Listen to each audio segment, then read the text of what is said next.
மருந்து உடம்பில் வைப்பது எப்படி? இந்த மருந்து சொல்லுவாங்கள்ல, வசியப்படுத்துறது. என் பிள்ளை என் பேச்சை கேட்க மாட்றான், என் கணவர் என் கூட இருக்க மாட்டார்.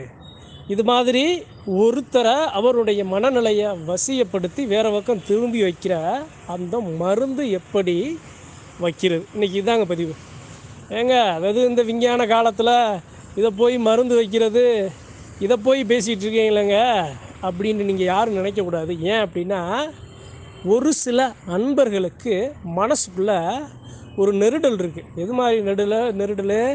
நம்ம குடும்பத்துலேயும் இதை யாரோ மருந்து வச்சுருக்காங்க, யாரோ செய்வனை வச்சுட்டாங்க, யாரோ வசியப்படுத்திட்டாங்க, அதனால் என் பிள்ளை இப்படி நடந்துக்குது, ஒரு மாதிரி தானாக இல்லாமல் சுயமாக இல்லாமல் வேறு மாதிரி நடந்துக்கிறது, என் பேச்சை கேட்க மாட்டுது, என் வீட்டுக்காரர் என் கூட வாழ மாட்டாரு, இது போன்ற தீய எண்ணங்கள் அதிகமாக வருதுன்னு நமக்குள்ளே இருக்கிற அன்பர்களுக்கு இது போன்ற ஒரு நெருடல், ஒரு குழப்பம் இருக்கிறதுனால இன்றைக்கி நான் அறிந்ததை அன்பர்கள்ட்ட பகிர்ந்து கொள்ள ஆசைப்பட்றேன்.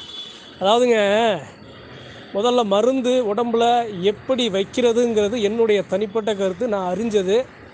இதை கூட எதுக்கு சொல்கிறேன் அப்படின்னா, இது எந்த அளவு உண்மை அப்படிங்கிறத, இது உண்மை, அதாவது இது பொய் அப்படிங்கிறது மறுக்க முடியாது. ஏன் அப்படின்னா, இதுக்கு கூட மூலிகை பொருள் உடன்பட்டிருக்கு.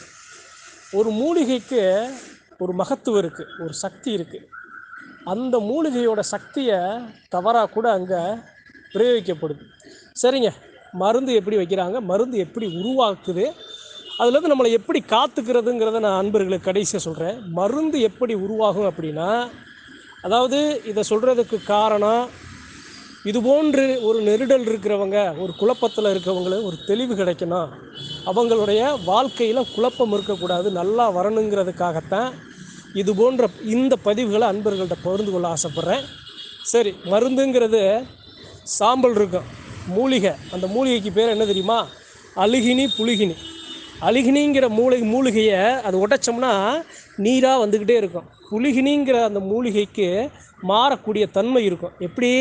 பொய் பேசுகிறது, உண்மை பேசுகிறது, இடத்துக்கு ஏற்றாற்போல் மாற்றிக்கொள்கிற அந்த தன்மை அந்த அழுகினி புலிகினி மூலிகைக்கு.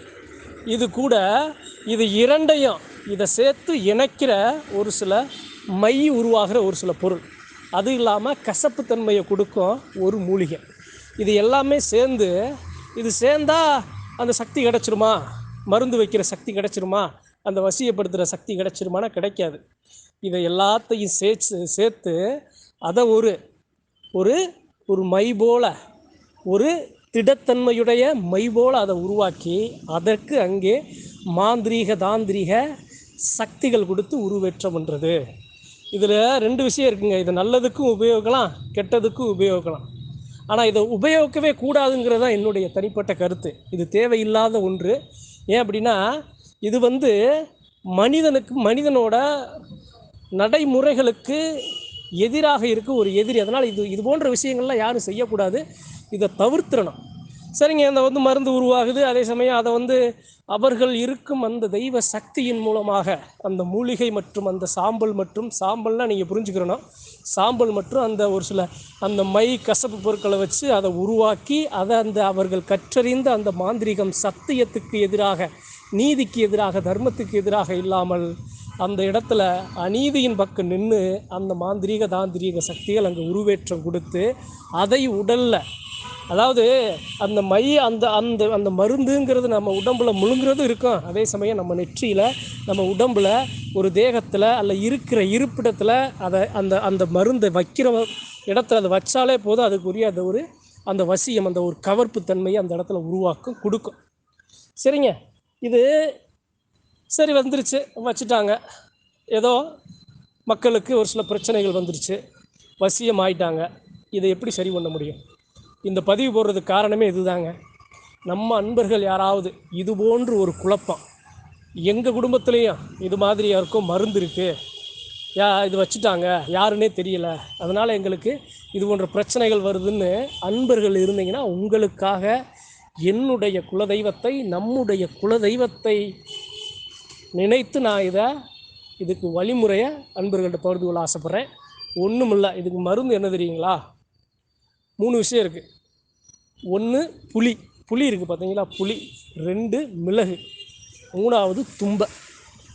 புளி இருக்குன்னா அந்த புளியை அந்த நாவில் நம்மளுடைய குலதெய்வத்தை நினச்சி, ஐயா என் உடம்புல எனக்கு ஏதோ மாற்றங்கள் இருக்குது, ஆனால் இது நல்லதா கெட்டதான்னு எனக்கு தெரியலை, ஆனால் கெட்டதாக இருந்தால் இது நீ சரி பண்ணி கொடுக்கணும்னு குலதெய்வத்தை நினச்சி அந்த புளியை நீங்கள் உங்கள் நாவில் சுமைச்சாங்கன்னா, யார் அது போன்று அந்த வசியமாயிருக்காங்களோ அவங்க நாவில் அவங்க குலதெய்வத்தை நினச்சி சுவைச்சாங்க அப்படின்னா அந்த புளிப்பு சக்தியானது உடம்பில் மற்றும் உடலை சுற்றி இருக்கும் அந்த கவர்ப்பு சக்தியை, அந்த வசிய சக்தியை அழிக்கும் வல்லமையை உங்களுடைய குலதெய்வம் உங்களுக்கு கொடுக்கும். இதே மாதிரி தான் மிளகு. ஒரு 2 மிளகு 3 மிளகு போட்டால் போதும். ஆனால் இதில் நீங்கள் மிளகு சாப்பிட்றது புளிப்பு சாப்பிட்றதுங்கிறது வேறு. அந்த மிளகு சாப்பிட்றதுக்கு முன்னாடி, அந்த புளியை சாப்பிட்றதுக்கு முன்னாடி, புளினா நம்ம ரசத்தில் கரைச்சி ஊற்றுவோம்ல புளி, அந்த புளி சாப்பிட்றதுக்கு முன்னாடி உங்கள் குலசாமியோ நீங்கள் வேண்டிக்கிட்டு உங்கள் குலதெய்வத்தோட பார்வை நீங்கள் அந்த புளிக்கும் அந்த மிளகுக்கும் கிடைக்கணும். அந்த குலதெய்வத்தோட பார்வை இருந்தால் தான் அந்த குலதெய்வ சக்தி அந்த உணவுப் பொருளை நம்ம உடலில் போய் உடலுக்குள்ளே அந்த பிரச்சனைகள் இருந்தாலும், உடலை சுற்றி அந்த பிரச்சனைகள் இருந்தாலும் குலதெய்வத்தோட சக்தியால் அதை வெளியே இழுத்து வரும். இது ஒரு 2.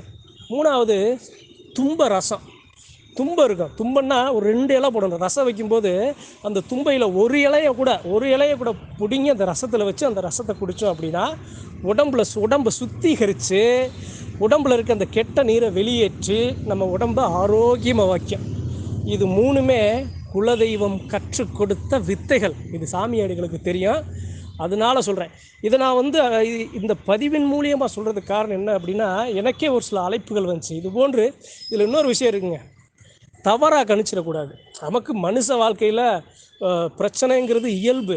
எப்படி இரவு பகல் வருவது போல், அதுபோல் வெற்றி சந்தோஷம் இன்பம் துன்பம் வந்துக்கிட்டே இருக்குது. அதனால் இந்த துன்பம் வருது காரணம் இதுதான், யாரோ நமக்கு வேண்டாதவங்க இதை வச்சுட்டாங்கங்கிற அது போன்ற கற்பனைகளை நமக்கு நாமளே உருவாக்கிடக்கூடாது.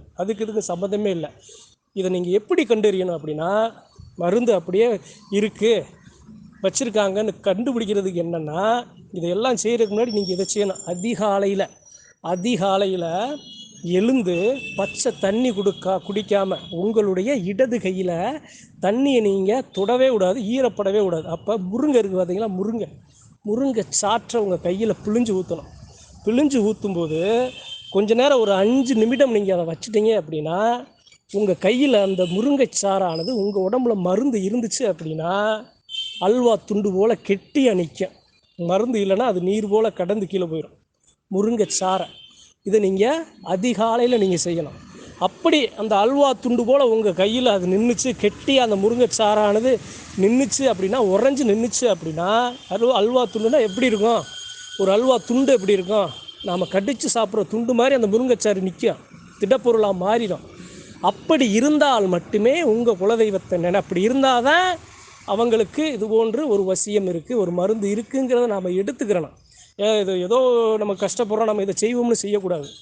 அப்படி இருந்துச்சு அப்படின்னா உங்கள் குலசாமியை நீங்கள் நினச்சி அந்த புளி மிளகு, அதே சமயம் அந்த தும்பை ரசம், தும்பை இலை, தும்பை மூலிகை இலை தெரியும், இது மூலிகை முள்ளால் எடுக்கிற மாதிரி தான் புளி மிளகு தும்பை, இது 3மே மூலிகைக்கு சமமானது. அப்போ முள்ளால் எடுக்கிறதுக்கு சமமாக அந்த இடத்துல எப்படி மந்திர தந்திரங்கள் வச்சு அதை உருவேற்றி அந்த இடத்துல அதை செயல்படுத்துகிறாங்களோ அதே மந்திர தந்திரத்துக்கு இணையான செயல் தான் நம்மளுடைய குலதெய்வ சக்தி, குலதெய்வத்தோட பார்வையை நம்ம நினச்சி சாப்பிட்றது. அப்போ முள்ளால் எடுக்கிற மாதிரி அவங்க நல்லதுக்கு செஞ்சாங்க, நாம் அவங்களுக்கு திருப்பி செய்யணும்னு இல்லை. நமக்கு ஒரு பிரச்சனை இருக்குது, அதை நம்ம குலசாமி நம்மளை காத்து கொடுக்குது, நமக்கு ஒரு வழிமுறையை கொடுக்குதுங்கிற ஒரு நல்ல எண்ணத்தில் நாம் செஞ்சீங்க அப்படின்னா இது போன்ற பிரச்சனைகளிலிருந்து மீள முடியும். மறுபடியும் சொல்கிறேன், மருந்துங்கிறது யாருக்கும் பெரும்பாலும் இருக்காது, ஒரு சில பேருக்கு இருந்தால்தான் இதை நீங்கள் கையாளணும். அப்படின்னு இதை எதுக்கு சொல்கிறேன் அப்படின்னா, இதை பார்த்து பயந்துடக்கூடாது. எந்த ஒரு விஷயத்தையும் பார்த்து பயந்து நமக்கு நாமளே ஒரு என்ன சொல்கிறதுனா ஒரு சுற்றி ஒரு சிறையை நம்ம உருவாக்கிடக்கூடாது. அது நமக்கு ஒரு பெரிய ஒரு தடைக்கல்லாக இருக்கும். அதனால் சொல்கிறேன், அன்பர்கள் யாருக்காவது இது போன்று ஒரு சில பிரச்சனைகள் இருந்தால் கையில் முருங்கைச்சாரை வச்சு அதை முதல்ல உறுதி பண்ணுங்கள். அப்படி உறுதி ஆச்சு அப்படின்னா உங்கள் குலசாமியை நினச்சி மனசில் பரிபூரணமாக வேண்டி மிளகு புளி தும்பை ரசம் இதை வச்சு சாப்பிட்டிங்கன்னா இதுலேருந்து சரியாகும் அப்படிங்கிறதா நான் அறிந்த என்னுடைய தனிப்பட்ட கருத்து, என்னுடைய குலதெய்வம் 4 பேருக்கு நல்லதை செய்ய, 4 பேருக்கு நல்லதை சொல்லு, மக்கள்கிட்ட இருக்க குழப்பத்தை நீக்கு அப்படிங்கிற எனக்கு இட்ட கட்டளைக்கு இணங்க நான் அறிந்த நல்ல விஷயங்களை அன்பர்கள்ட்ட பகிர்ந்து கொள்ள ஆசைப்பட்டேன். இக்கணத்தில் குலதெய்வங்களை பரிபூரணமாக வேண்டி ஆரோக்கியமான வாழ்க்கை நமக்கு எப்பயுமே கிடைக்கும். ஏன்னா நமக்கு குலசாமி இருக்குது. இது போன்ற எத்தனை பிரச்சனைகள் வந்தாலும் குலதெய்வத்தை தாண்டி தான் நம்மகிட்ட வரும். அதனால் கவலைப்படக்கூடாது, சந்தோஷமாக நாம் வாழணும் அப்படின்னு எல்லா அன்பர்களுக்கும் கோரிக்கை வச்சு நன்றி, வணக்கம். மற்றும் ஒரு பதிவில் சந்திப்போம்.